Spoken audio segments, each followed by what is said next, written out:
Hello everyone, welcome back to Economics with Garima.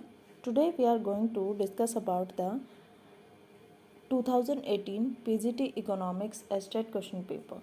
ठीक है, इसका जो फर्स्ट 30 क्वेश्चन है वो हम डिस्कस कर चुके हैं पार्ट 1 में. अगर आपने वो वीडियो नहीं देखा है तो डिस्क्रिप्शन बॉक्स में उसका लिंक है, आप उसको वहाँ से देख सकते हैं. ठीक है, अब बात करते हैं नेक्स्ट 30 क्वेश्चंस की. The first question is, who gave the concept of monopolistic competition? Monopolistic competition का जो कंसेप्ट है वो किसने दिया था? वो कंसेप्ट आपका दिया था प्रोफेसर चैम्बरलेन ने. देखिए, मोनोपोलिस्टिक कंपटीशन मार्केट जो होती है वो एक कंबाइन फॉर्म है परफेक्ट कंपटीशन और मोनोपोली की. ठीक है, जिसमें बहुत सारे प्रोडक्ट तो हैं बट वो सब अलग अलग ब्रांड के हैं. ठीक है, जिसमें आपका प्रोडक्ट डिफरेंशिएशन आपको देखने को मिल जाता है. ठीक है, product differentiation in the context of product differentiation हो सकता है आपका प्रोडक्ट की शेप को लेके, साइज़ को लेके, कलर को लेके, फ्रेगनेंस को लेके. जैसे फॉर एग्जांपल मार्केट में बहुत सारे सोप्स जो हैं वो अवेलेबल हैं. ठीक है, बाथिंग सोप. अब सबका बेसिक काम क्या है कि क्लीनिंग योर बॉडी, बट किसी को लक्स के नाम से बेचा जा रहा है मार्केट में. कोई लाइफ बॉय है, कोई डेटॉल है, कोई सैवलॉन है. तो ये क्या है? ये मोनोपोलिस्टिक कंपटीशन है. ठीक है, ओके जी. The next question is, GDP is not a very good measure of economic prosperity because GDP जो है वो एक अच्छा मेजरमेंट नहीं माना जाता इकोनॉमिक प्रॉस्पेरिटी के हिसाब से. क्यों? The first option is, it does not include non monetize transaction. देखिए, बहुत सारे एक्टिविटीज़ ऐसी भी होती हैं, प्रोडक्टिव एक्टिविटीज़ जो मोनेटाइज नहीं होती हैं. जैसे हमारे हाउस होल्ड लेडीज़ जो हैं वो घर संभालती हैं. ठीक है, जो घर में काम करती हैं, लेकिन वो कहीं बाहर जॉब नहीं कर रही तो उसके बदले में उनको सैलरी नहीं मिल रही है. ठीक है, लेकिन उनकी सर्विसेज जो है, उनकी प्रोडक्टिव एक्टिविटीज़ जो हैं, घर संभालना, बच्चों की अपब्रिंगिंग करना, उनके होमवर्क कराना, वो चीज़ें कहीं इंक्लूड ही नहीं होती. ठीक है, तो पहला रीज़न तो ये है कि ये गुड मेजरमेंट नहीं है, ये तो हम करेक्ट मान लेते हैं. ठीक है, दूसरा, it is purely A monetary measure. हाँ जी, ये तो इसकी फीचर है कि ये मॉनेटरी मेज़र है. ठीक है. Third, it does not include environmental degradation.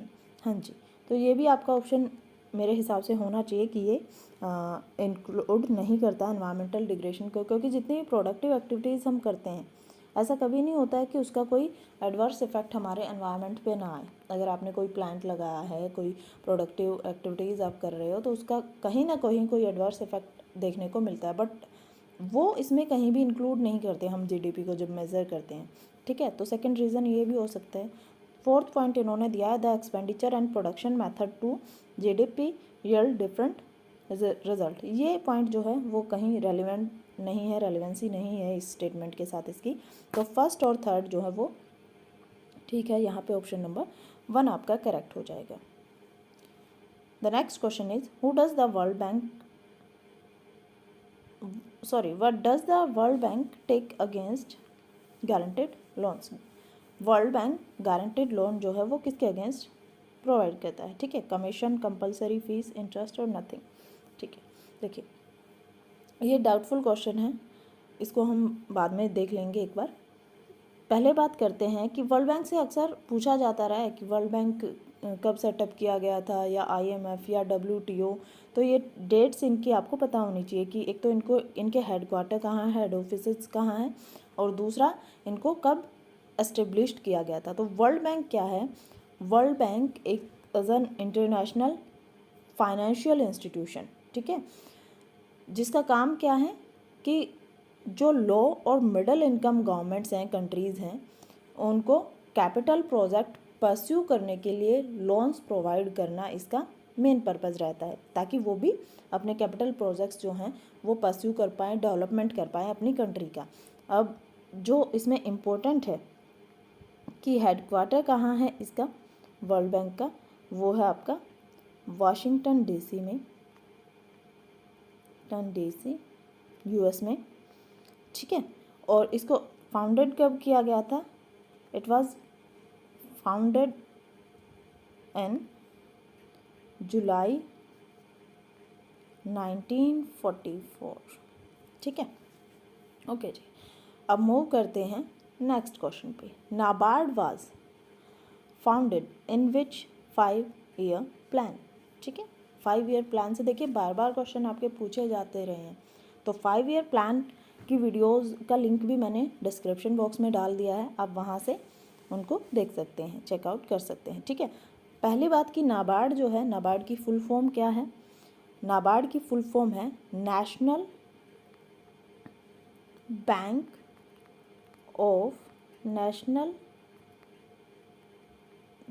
Of agriculture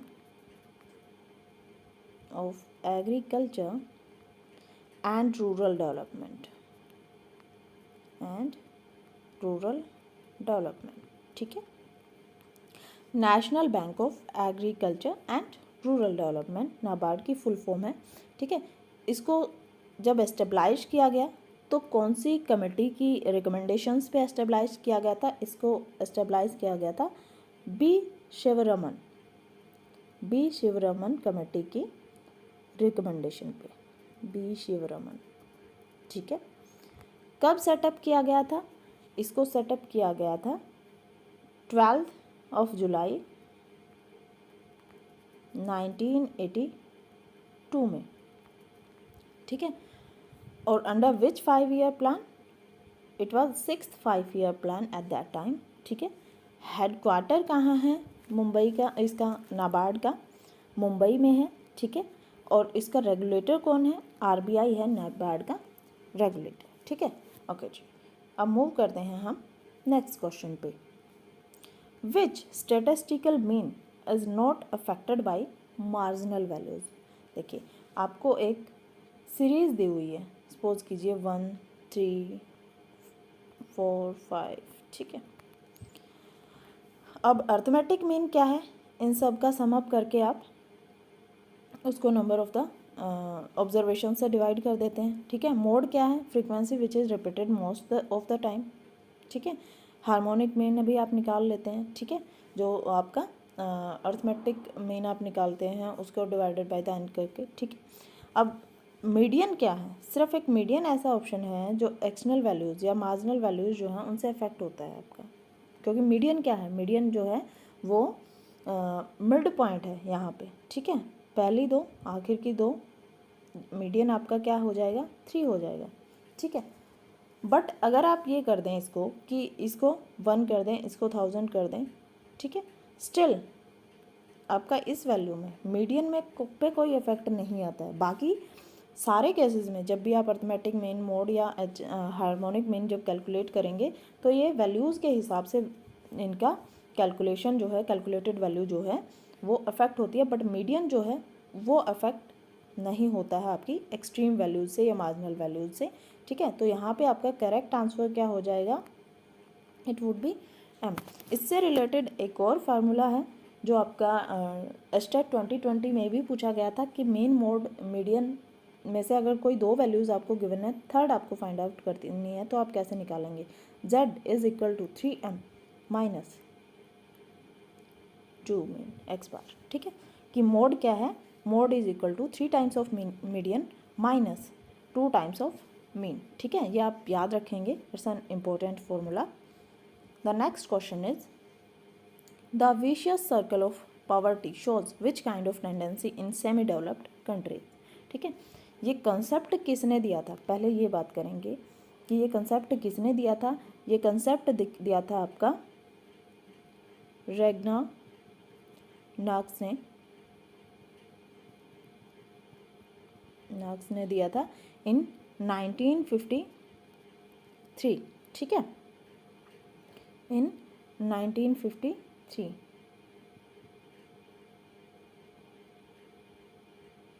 ठीक है, इसको हम सोशल ड्रिफ्ट पाथवे के नाम से भी जानते हैं, सोशल ड्रिफ्ट पाथवे। ठीक है, सोशल ड्रिफ्ट पाथवे। ठीक है, अब जो ये विशियस सर्कल ऑफ पॉवर्टी है, ये क्या दिखाता है? ये दिखाता है कि कॉज ऑफ पॉवर्टी आपका क्या है? अगर एक पुअर पर्सन है, अगर वो अपनी एग्जिस्टिंग डेप्ट को पे करने के लिए, लोन को, बोरोइंग्स को पे करने के लिए और बोरो करता है, तो उसका रिजल्ट क्या होगा कि उसका लोन जो है, उसके डेप्ट जो हैं वो और भी बढ़ जाते हैं। ठीक है, तो ये जो सर्कल है, ये जो सर्कल है, साइकिल है, ये चलता रहता है और इसका रिजल्ट क्या होगा कि आपका जो कम्युलेटिव होता जाता है, संचयी होता चला जाता है आपका साइकिल ऑफ पॉवर्टी। की सपोज करो आपके पास 1 लाख रुपया आपने लोन लिया था, अब उस 1 लाख को देने के लिए आपने कहीं से लोन फिर से लिया, अब उस पर भी इंटरेस्ट लग रहा है उस 1 लाख पे, प्लस उसका इंटरेस्ट है, तो ये क्या हो गया, ये कम्युलेटिव है। ठीक है, ये कम्युलेटिव है, नाम में भी इसके आता है कि cumulative vicious circle of poverty है ये। ठीक है, क्योंकि पिछले वाला आप देंगे, जो लोन लिया है वो तो आप ले रहे हैं प्रिंसिपल अमाउंट, और उस पर इंटरेस्ट भी आप पे करेंगे, तो ये कम्युलेटिव है बाय नेचर। ठीक है, अब मूव करते हैं हम नेक्स्ट क्वेश्चन पे, the real rate of interest. Real rate of interest इनमें से क्या होता है? अब रियल रेट ऑफ इंटरेस्ट होता क्या है? Real rate of interest is an interest rate that has been adjusted for the inflation, जो इन्फ्लेशन के अगेंस्ट एडजस्ट हो चुकी है। ठीक है, वो रेट ऑफ इंटरेस्ट क्या होती है? रियल इंटरेस्ट रेट कहलाती है। ठीक है, अब नॉमिनल इंटरेस्ट रेट क्या होती है? अब रियल और नॉमिनल दो ही तरह की चीज़ें होती हैं। ठीक है, रियल और नॉमिनल में क्या डिफरेंस है कि नॉमिनल जो है वो स्टेटेड इंटरेस्ट रेट है, जो हम ये कह रहे हैं कि we are said to the lenders. ठीक है, कि हम देंगे या लेंगे, जब भी बोरोइंग्स करते हैं, किसी को पैसे देते हैं, लेते हैं, तो उस टाइम पे लेने देने के लिए इंटरेस्ट रेट की जो बात होती है वो हमारी नॉमिनल होती हैं, बट इन्फ्लेशन के अगेंस्ट जब उसको एडजस्ट कर देते हैं, इन्फ्लेशन रेट उसमें से माइनस कर देते हैं, तो हमारे पास क्या बचता है? रियल रेट ऑफ इंटरेस्ट बचता है। तो यहाँ पे करेक्ट आंसर सीधा सीधा हमें पता लग रहा है कि नॉमिनल रेट में से अगर हम रेट ऑफ इन्फ्लेशन, ठीक है, को लेस कर दें तो हमारे पास रियल रेट ऑफ इंटरेस्ट रह जाता है। The next question is which curve is rectangular hyperbola in pure monopoly.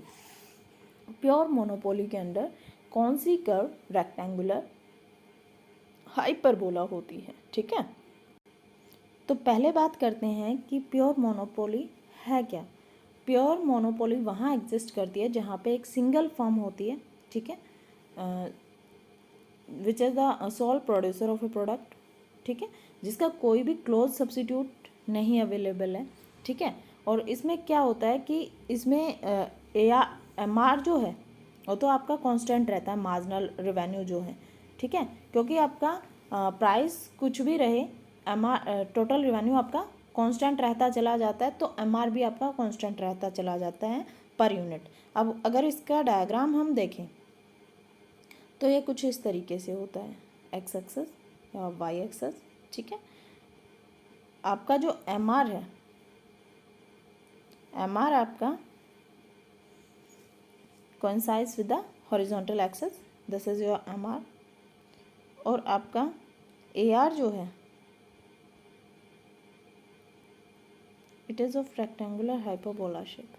ठीक है, क्योंकि आपका यूनिट्स के साथ टोटल रेवेन्यू जो है वो बढ़ता तो है but with the constant rate. ठीक है, आपका MR सेम रह जाता है। ठीक है, तो यहाँ पे करेक्ट आंसर आपका क्या हो जाएगा? C होगा। The next question is who used first ever the cost benefit analysis in India। cost benefit analysis क्या है कि आपने कहीं पे इन्वेस्ट किया, मनी लगाई, तो उसके कंपैरेटिवली आपको कितने बेनिफिट्स मिल रहे हैं। ठीक है, कॉस्ट क्या है, आपकी लागतें क्या हैं, और आपके बेनिफिट क्या हैं, आपको फ़ायदे जो हो रहे हैं, उनके बीच में एक कंपैरेटिव एनालिसिस आप करते हैं, एक विश्लेषण आप जब करते हैं। तो ये स्टडी इंडिया में सबसे पहले किसने दी थी? ये स्टडी जो है, ये कंसेप्ट जो है इंडिया में पहले दिया था DR गडगिल जी ने। ठीक है, और कब ये दिया गया था? जब सर्वे हो रहा था गोदावरी और प्रवारा कैनाल सिस्टम को बनाने के लिए महाराष्ट्र में, उस टाइम पे इस कंसेप्ट को दिया गया था। ठीक है, the next question is transmission mechanism shows, कि ट्रांसमिशन मैकेनिज्म जो है वो क्या शो करता है। देखिए, ट्रांसमिशन मैकेनिज्म क्या है? It is a process through which monetary policy decisions the affect the economy in general and price levels in particular. ठीक है, कि मॉनेटरी पॉलिसी जो है वो किसी इकोनॉमी को जनरली या उसके प्राइस लेवल्स को किस तरीके से अफेक्ट करती है। तो सीधी सी बात है, मनी मार्केट का गुड्स मार्केट पे क्या इफेक्ट आ रहा है, वो स्टडी जो है, वो रिलेशनशिप जो है वो ट्रांसमिशन के अंडर आती है। तो यहाँ पे हमारा ऑप्शन नंबर 2 जो है, the relationship between money market and goods market, it would be correct. ठीक है, now we move to the next question. Suppose there is full employment and aggregate supply is vertical. ठीक है, it decrease in taxes.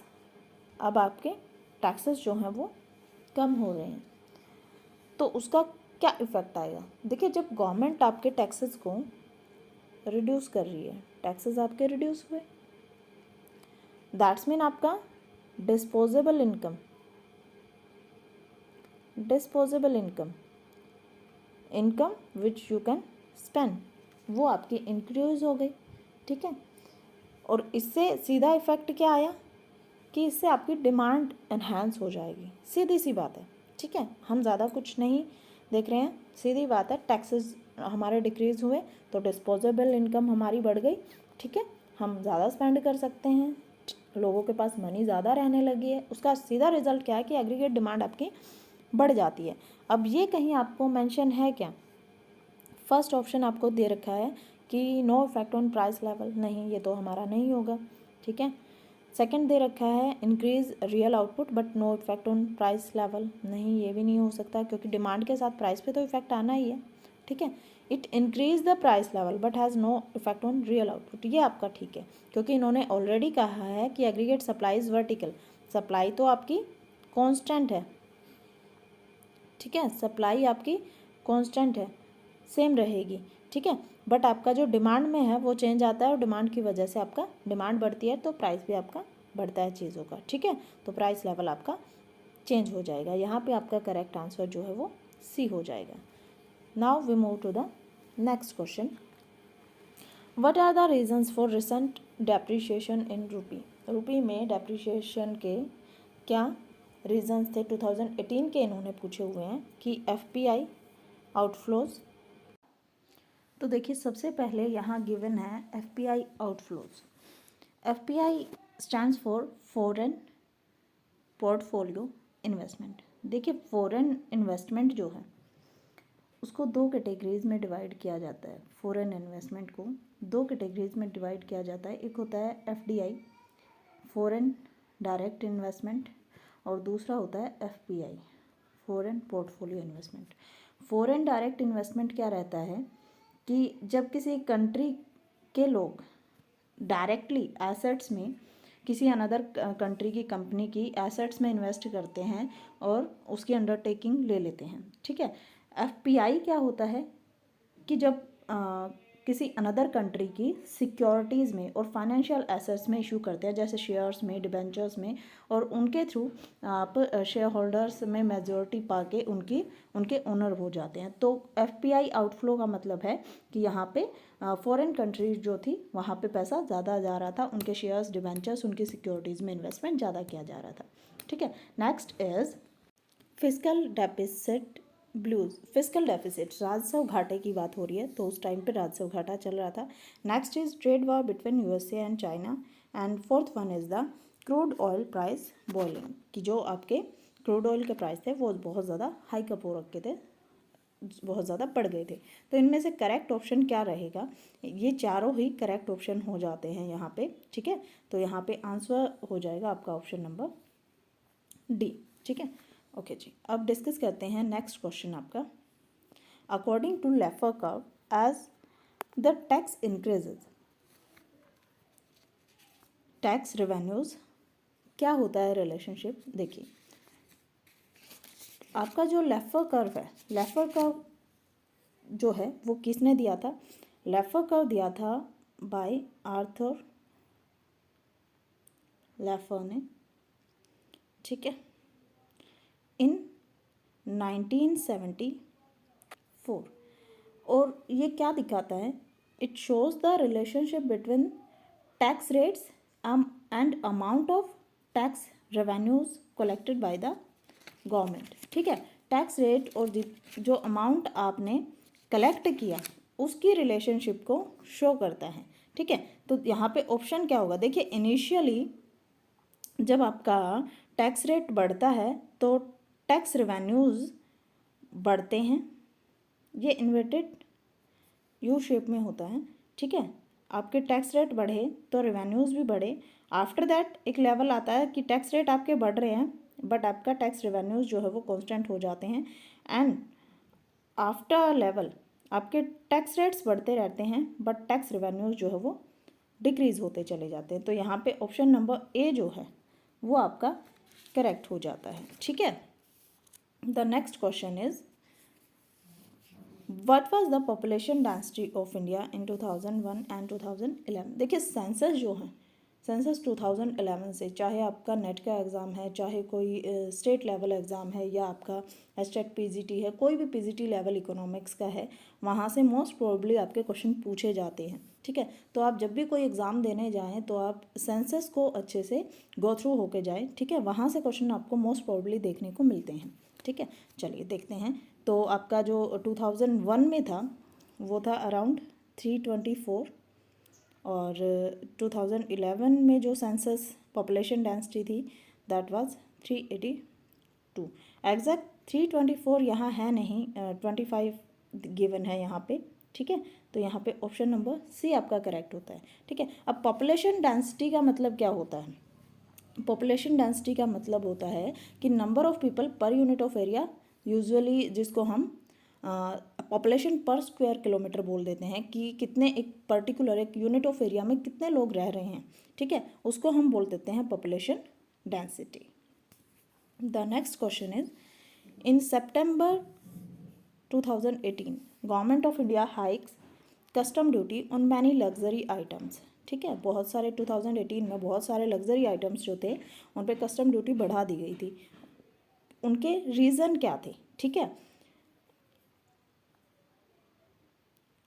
First one is controlling the CAD current account deficit. ठीक है, second controlling the depreciation of rupee, money की का जो मूल्य ह्रास हो रहा था उसको कंट्रोल करना, and controlling the outflow of dollar. ठीक है, तो यहाँ पे तीनों ही रीज़न थे, जो कस्टम ड्यूटी लगाई थी उसके तीनों ही रीज़न थे कि एक तो करंट अकाउंट डेफिसिट हमारा इम्प्रूव करने के लिए, मनी की वैल्यू को कंट्रोल में करने के लिए, और आउटफ्लो ऑफ डॉलर को कंट्रोल करने के लिए। The next one is what is the loss of free trade. अब फ्री ट्रेड क्या होता है? फ्री ट्रेड का मतलब है unrestricted importing and exporting of goods and services between the countries, जहाँ पे आपका ट्रेड जो है, इंपोर्ट और एक्सपोर्ट जो है गुड्स और सर्विसेज का, वो विदाउट एनी रेस्ट्रिक्शंस, बिना किसी बाधाओं के, बिना किसी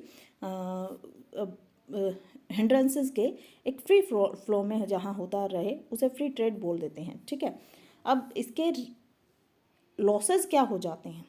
ठीक है, अब दो कंट्रीज़ ए और बी हैं, वो फ्रीली ट्रेड कर रहे हैं, कोई उनके बीच टैरिफ नहीं है, कोई ड्यूटीज़ नहीं है, कुछ नहीं है, वो फ्रीली ट्रेड कर रहे हैं विदाउट एनी रेस्ट्रिक्शंस। ठीक है, तो उसके बेनिफिट तो ठीक है कि भाई ट्रेड बढ़ेगा, सब कुछ होगा, लेकिन उसके लॉस क्या होंगे?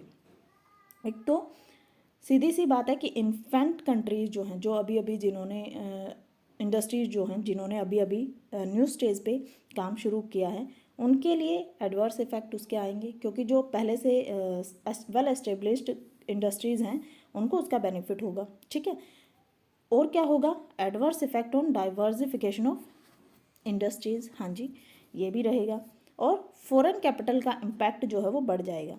ठीक है, अब इसमें लॉस टू कंज्यूमर्स लिखा हुआ है। ठीक है, लॉस टू कंज्यूमर्स, क्या ये होगा? फ्री ट्रेड की वजह से कंज्यूमर्स को लॉस होगा? नहीं होगा, कंज्यूमर्स को तो वैरायटी मिलेगी। जब कंपटीशन बढ़ेगा, एक की बजाय दो सप्लायर्स उनको मार्केट में मिलेंगे, तो वो जो बेस्ट सुटेबल चीज़ होगी मिनिमम प्राइस पे, which is of highest quality, ठीक है, उसको चूज़ करेंगे। तो कंज्यूमर्स के लिए तो फ्री ट्रेड बेनिफिशियल है। तो ऑप्शन नंबर 4 को छोड़ के यहाँ पे फर्स्ट, सेकंड, थर्ड, जहाँ पे तीनों ठीक हो रहे हैं, that would be your answer. तो यहाँ पे आंसर हो जाएगा आपका ऑप्शन नंबर 1। ठीक है, ओके जी। The next question is profit from public sector undertakings comes under. ठीक है, पब्लिक सेक्टर अंडरटेकिंग से जो प्रॉफिट होता है, गवर्नमेंट अंडरटेकिंग्स जो होती हैं उनसे जो प्रॉफिट होता है वो किसके अंडर आता है, ठीक है। देखिए अब इन्होंने कुछ ऑप्शंस यहाँ पे आपको दिए हुए हैं। पब्लिक डेप्ट, जो सरकार लोन लेती है, ठीक है, जो भी आपके फंड नीडेड प्रोजेक्ट्स होते हैं उनको पूरा करने के लिए सरकार जो लोन लेती है, सरकार पे जो लोन है, डेप्ट है, वो पब्लिक डेप्ट है, ठीक है। रेवेन्यू रिसिप्ट्स क्या है? रेवेन्यू रिसिप्ट्स है कि जो रेगुलर बेसिस पे रिकरिंग होती हैं बाय नेचर, ठीक है, जो आपकी ना तो कोई लाइबिलिटी क्रिएट करती हैं, ठीक है, ना ही किसी एसेट, गवर्नमेंट की किसी एसेट में उनकी वजह से कोई कमी आती है, ठीक है, वो रेवेन्यू है, ठीक है। कैपिटल रिसीट अब क्या होती है? जिनकी वजह से आपकी लाइबिलिटीज़ क्रिएट होती हैं या फाइनेंशियल एसेट्स जो हैं वो कम हो जाते हैं, जैसे लोन लिया जनरल पब्लिक से सरकार ने, तो वो क्या है? कैपिटल रिसीट है, ठीक है। मोनेटाइज रिसीट्स, मौद्रिक जो होती हैं वो तो ऑब्वियसली रिसीट्स जो होती है उनको हम मनी में ही मेज़र करते हैं, इकोनॉमिक्स यही बताता है हमें। तो अब ये कह रहे हैं कि प्रॉफिट जो हैं पब्लिक सेक्टर अंडरटेकिंग के, अब प्रॉफिट क्या है? प्रॉफिट जो है वो हर साल हम मेज़र करते हैं, ठीक है। कोई इसमें ऐसा नहीं है कि हमने कहीं इन्वेस्ट किया और वो इन्वेस्टमेंट एक बार का है, ठीक है। अगर वो एक बार की चीज़ होती तो वो कैपिटल के अंडर आ जाती। तो ये ऑप्शन यहाँ पे आपका बी करेक्ट हो जाता है। रेवेन्यू रिसीट्स होती हैं वो जो रेगुलर बेसिस पे हम करते रहते हैं। अब रेगुलर होती है, रिकरिंग होते हैं प्रॉफिट्स आपके बाय नेचर, हम हर साल ये चेक करते हैं कि प्रॉफिट्स आपके कितने हुए हैं, ठीक है। तो यहाँ पे ऑप्शन नंबर बी आपका करेक्ट होगा। The next question is cost push inflation occurs when. देखिए इन्फ्लेशन का मतलब क्या है? Inflation means tendency of generally rise in price level, ठीक है। जनरली जब प्राइस लेवल इंक्रीज होते हैं किसी पर्टिकुलर कंट्री में, दैट्स मीन क्या है? वहाँ पे इन्फ्लेशन है। अब इन्फ्लेशन के लिए अगर कॉजेज़ की हम बात करें तो दो तरह के कॉजेज़ होते हैं। एक होता है आपका, यहाँ मैं लिख देती हूँ आपको, डिमांड पुल इन्फ्लेशन, और दूसरा आपका होता है कॉस्ट पुश इन्फ्लेशन, ठीक है। डिमांड पुल इन्फ्लेशन का मतलब क्या है कि जब किसी प्रोडक्ट की एग्रीगेट डिमांड बढ़ जाती है और उसकी वजह से प्राइसेस में हाइक आ जाती है, प्राइसेस राइज हो जाते हैं, तो वो इन्फ्लेशन क्या है? वो डिमांड पुल है, डिमांड की वजह से प्राइसेस बढ़ गए हैं गुड्स के, ठीक है। बट कॉस्ट पुश इन्फ्लेशन क्या कहता है कि जब किसी प्रोडक्ट के कॉस्ट ऑफ वेजेस या रॉ मटेरियल या इस तरह की चीज़ें, ठीक है, मेकिंग चार्जेस जब उसके बढ़ गए, उसकी वजह से प्राइसेस भी बढ़ेंगे, ठीक है। ऑब्वियस सी बात है, जब किसी प्रोडक्ट की कॉस्ट बढ़ रही है तो उसमें आप अपना मार्जिन भी ऐड करेंगे, मार्कअप ऐड करेंगे, कुछ अपना प्रॉफिट ऐड करेंगे, और ठीक है वो उस प्राइस पे लोगों को बेचेंगे। तो कॉस्ट बढ़ जाने की वजह से, चाहे आपके वेजेस बढ़े, चाहे रॉ मटेरियल के प्राइसेस बढ़े, उनकी वजह से जब आपका इन्फ्लेशन आया, प्राइसेस बढ़े, तो वो क्या है? वो कॉस्ट पुश इन्फ्लेशन है, ठीक है। अब यहाँ पे कॉस्ट बढ़ने वाला कौन सा ऑप्शन शो हो रहा है? वेजेस डिक्रीज हो रही हैं, ये तो नहीं हो सकता। प्रोडक्टिविटी इंक्रीज हो रही है, ठीक है, प्रोडक्टिविटी इंक्रीज होना तो हमारे लिए बेनिफिशियल है, कॉस्ट नहीं बढ़ेगी इससे। कॉस्ट ऑफ रॉ मटेरियल बढ़ना, हाँ जी, ये कॉस्ट पुश इन्फ्लेशन है, ठीक है। तो ऑप्शन नंबर सी आपका यहाँ पे करेक्ट हो जाता है। The next question is all entries in the balance of payment should collectively sum to, ठीक है। देखिए बीओपी क्या क्या मतलब होता है? BOP is balance of payment, ठीक है, जिसमें करंट अकाउंट और कैपिटल अकाउंट आप दोनों को इंक्लूड करते हैं, ठीक है, ठीक है, जिसमें आपका गुड्स और सर्विसेज दोनों की इंपोर्ट और एक्सपोर्ट की बातें, transfer of goods and services from the both side bilateral, ठीक है, को आप इंक्लूड करते हैं। तो यहाँ पे आपका एक्सपोर्ट और इंपोर्ट का जो कलेक्टिव सम है वो क्या होता है? बीओपी जो होता है वो ज़ीरो होता है, आपको भी पता है, ठीक है। ये छोटी सी बात इन्होंने पूछी है, बट लैंग्वेज जो है वो थोड़ी सी घुमा के इन्होंने दे दी है। तो ज़रा सा अगर आप क्वेश्चन को आराम से पढ़ते हैं, ध्यान से पढ़ते हैं, तो आपको क्वेश्चन पढ़ते पढ़ते ही सवालों का जवाब पता होता है, ठीक है। ओके जी। The next question is if mister Ram buys a national small saving certificate which of the following is likely to happen. देखिए नेशनल स्मॉल सेविंग सर्टिफिकेट्स होते क्या है? National small saving certificate Indian government saving bonds होते हैं, ठीक है, Indian government saving bonds होते हैं, जिनको प्राइमरी क्यों इश्यू किया जाता है? बिकॉज ये स्मॉल सेविंग्स के तौर पे और इनकम टैक्स सेविंग इन्वेस्टमेंट के तौर पे इनको यूज़ किया जाता है। ठीक है, ये इशू इनका जो टाइम पीरियड होता है, कितने टाइम के लिए होते हैं ये, इनका मैच्योरिटी 5 to 10 ईयर्स होता है। ठीक है, अब देखिए ये क्या कह रहे हैं, ऑप्शन में हम देखते हैं, इन्होंने दिया हमें increase in other liabilities of the government, increase in government market of the borrowing, increase in government revenue and increase in forex reserve. ठीक है, देखिए अब अभी मैंने आपको बताया था कि नेशनल सेविंग सर्टिफिकेट क्या है, इंडियन गवर्नमेंट सेविंग बॉन्ड्स है। और बॉन्ड्स आप लोगों को भली भांति पता होगा कि बॉन्ड्स क्या होते हैं, लाइबिलिटीज़ होती हैं। ठीक है, और उनका मैच्योरिटी टाइम पीरियड है, जिसके बाद आपको जो बॉन्ड्स हैं वो मैच्योर हो जाते हैं तो अमाउंट आपको वापस करना होता है। ठीक है, तो ये क्या है कि सरकार की लाइबिलिटीज़ में बढ़ोतरी हो रही है, increase in the liabilities of the government. ठीक है, option number 1 would be correct here.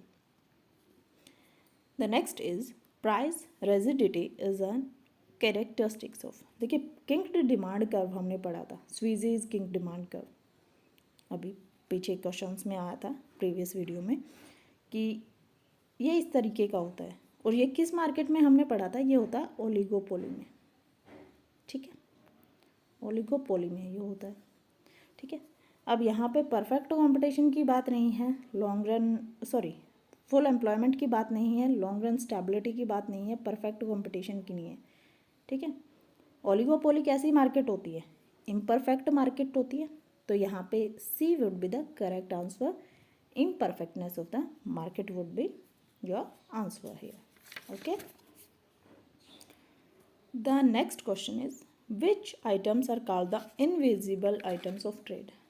बड़ा आसान क्वेश्चन पूछा है इन्होंने कि देखो विजिबल आइटम्स, ये बीओपी वाले सेक्शन से आपका बैलेंस ऑफ पेमेंट का जो क्वेश्चन होता है, जो टॉपिक होता है, वहाँ से क्वेश्चन आपके 2 क्वेश्चन तो इसी में पूछे जा चुके हैं। ठीक है, तो देखिए यही बेनिफिट होता है प्रीवियस ईयर क्वेश्चंस को लगाने का कि आपको पता लग जाता है कौन से टॉपिक्स आपके ज़्यादा इंपॉर्टेंट हैं, कहाँ से रिपीटेटिव बेस पे आपके क्वेश्चंस आते हैं। ठीक है, तो वहाँ आप फोकस ज़्यादा कर सकते हैं।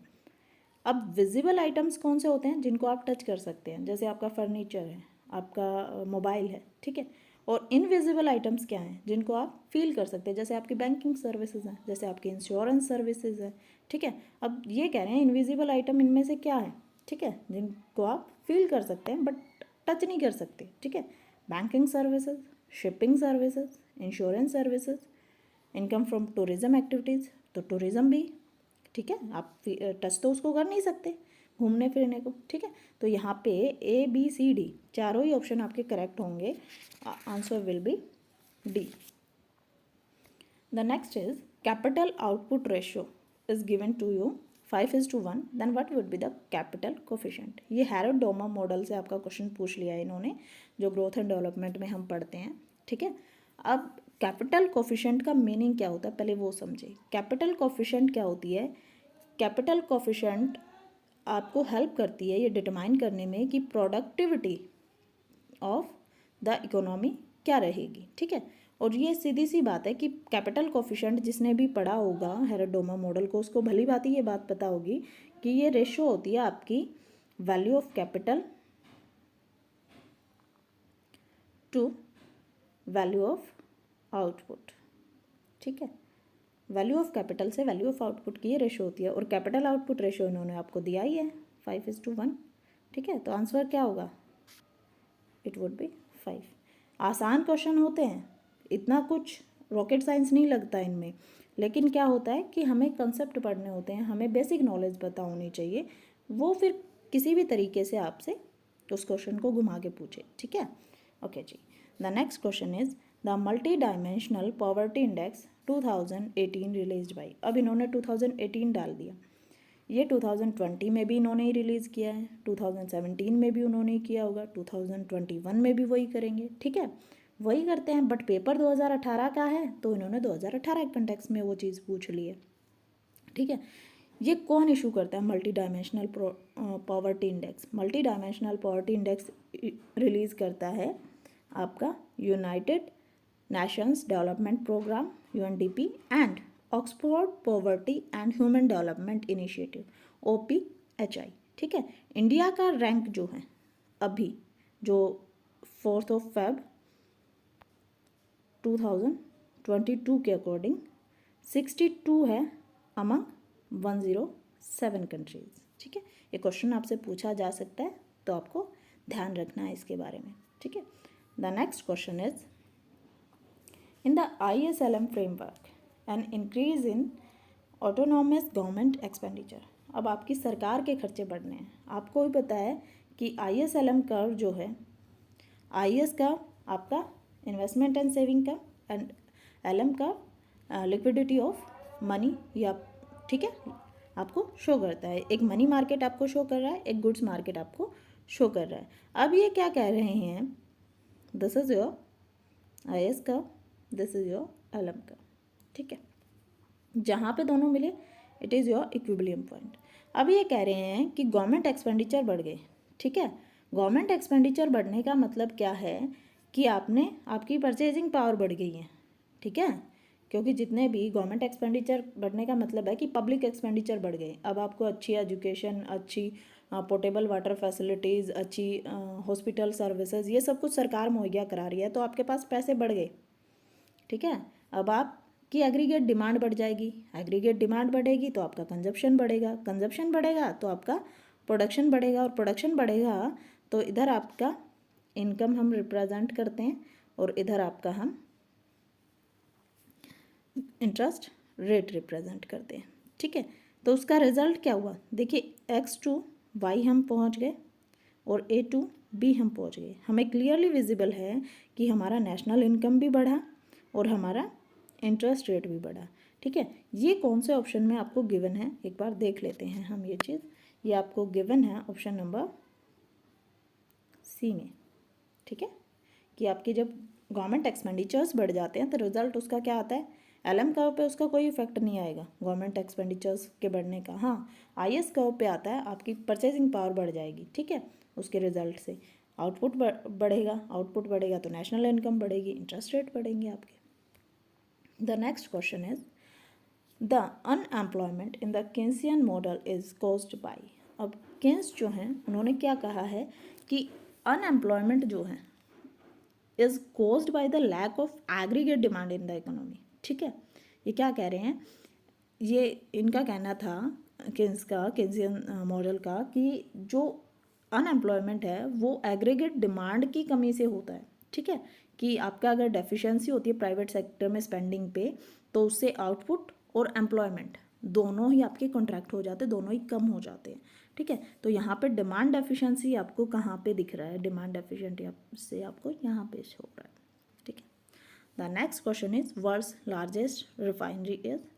इंडियन इकोनॉमी से क्वेश्चन पूछा गया है। ठीक है, सब वर्ल्ड की लार्जेस्ट रिफाइनरी कहाँ है, कौन सी है। ठीक है, जामनगर रिफाइनरी है। कहाँ पे है, जामनगर गुजरात इंडिया में है। और कौन है इनके owner, it is own by the Reliance Industries Limited. Okay जी, the next question is the net factor income earn within the domestic territory of a country must be equal to.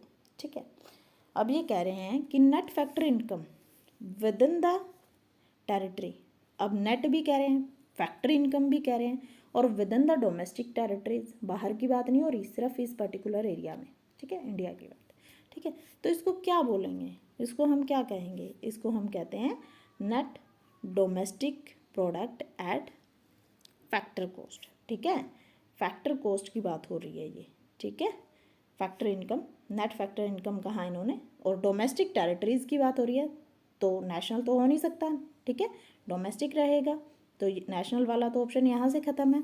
Market price नहीं हो सकता, factor income की बात हो रही है। ठीक है, पर्सनल इनकम का यहाँ कुछ लेना देना है ही नहीं, तो आपका net factor income within the domestic territories होगा आपका NDP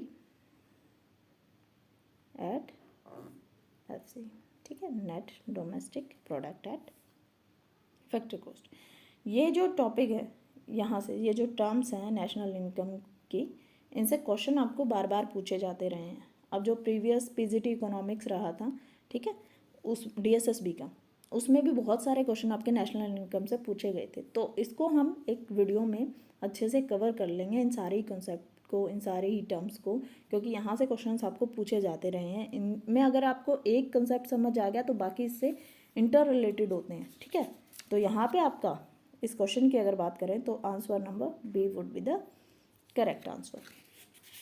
ठीक है, the next question is different rates of electricity bills for farmers, households and business houses are related to। ठीक है, देखिए अलग अलग लोगों से, फार्मर से अलग बिल डिफरेंट रेट पे चार्ज करना, हाउस होल्ड से अलग पे करना, बिजनेस हाउसेज से अलग से करना। ठीक है, जैसे फैक्ट्रीज़ के लिए जो इलेक्ट्रिसिटी बिल्स की रेट होती है, पर यूनिट चार्जेस होते हैं, वो अलग होते हैं। घरों के लिए हाउस होल्ड इलेक्ट्रिसिटी के लिए अलग होते हैं, फार्मर्स के लिए अलग होते हैं।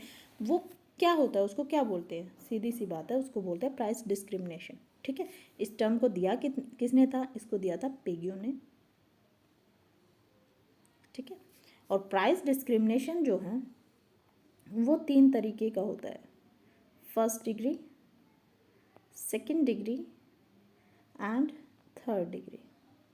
ठीक है, फर्स्ट डिग्री प्राइस डिस्क्रिमिनेशन क्या होता है? पर्सन टू पर्सन वेरी करता है। ठीक है, किसी एक बंदे को आपने वो चीज़ 10 रुपये में दे दी, दूसरे को 12 में दे दी, तीसरे को 8 में दे दी। ठीक है, उसकी पेइंग कैपेसिटी के अकॉर्डिंग जो जितना पे कर रहा है उससे आप उतना मैक्सिमम वसूल कर रहे हो। ठीक है, सेकेंड डिग्री क्या होती है? यूनिट बेस्ड होती है, जैसे ये इन्होंने बताया। ठीक है, कि पहली 10 यूनिट के लिए चार्जेस अलग रहेंगे, दूसरी 10 यूनिट के लिए मतलब 10 to 20 के बीच में चार्जेस अलग रहेंगे, 30 to 40 के चार्जेस अलग रहेंगे। ठीक है, 10 to 20 5 रुपये एक यूनिट के हिसाब से चार्ज कर रहे हो, 30 to 40 15 रुपीज़ एक यूनिट के हिसाब से चार्ज कर रहे हो। ये सेकंड डिग्री डिस्क्रिमिनेशन होता है। और थर्ड डिग्री डिस्क्रिमिनेशन क्या होता है? On the basis of demographic features, जैसे आप स्टूडेंट से अलग रेट पे चार्ज करते हो, मिलिट्री पर्सनस को अलग हिसाब से देते हो, पेंशनर्स जो हैं या आपका 60 अबोव जो हैं उनको अलग रेट से देते हो। तो ये होता है डेमोग्राफिक आपका डिस्क्रिमिनेशन। ठीक है, ये 3 तरह की डिग्रीज आपकी आती हैं। ठीक है, अब इसमें एक दो टर्म और देख लेते हैं जो आपको क्वेश्चन में गिवन है। जैसे डंपिंग आपको गिवन है। डंपिंग का मतलब क्या होता है? डंपिंग का मतलब होता है कि किसी एक सेम प्रोडक्ट को डोमेस्टिक मार्केट में तो हाई प्राइसेस पे देना, सेल करना, और फॉरेन मार्केट में कम प्राइसेस पे सेल करना, इट इज़ डंपिंग। क्यों? क्योंकि डोमेस्टिक मार्केट में बनी बनाई मार्केट है, वहाँ आपका प्रोडक्ट नया है। ठीक है, बट फॉरेन मार्केट में आपको अपना मार्केट अभी ग्रैब करना है, कैप्चर करना है। ठीक है, परफेक्ट कॉम्पिटिशन आपको पता है, होमोजेनियस गुड्स। ठीक है, बहुत सारे large number of buyers and large number of sellers, homogeneous product, homogeneous price. King demand का ओलिगोपोली में आपने पढ़ा है।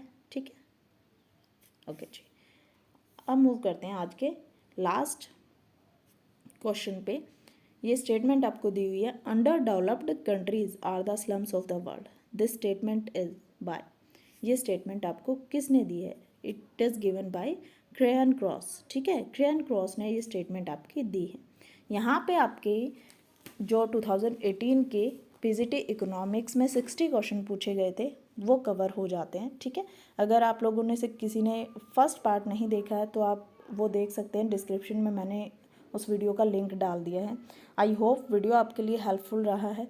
ठीक है, वीडियो को लाइक करें, शेयर करें अपने फ्रेंड्स के साथ। Thank you so much.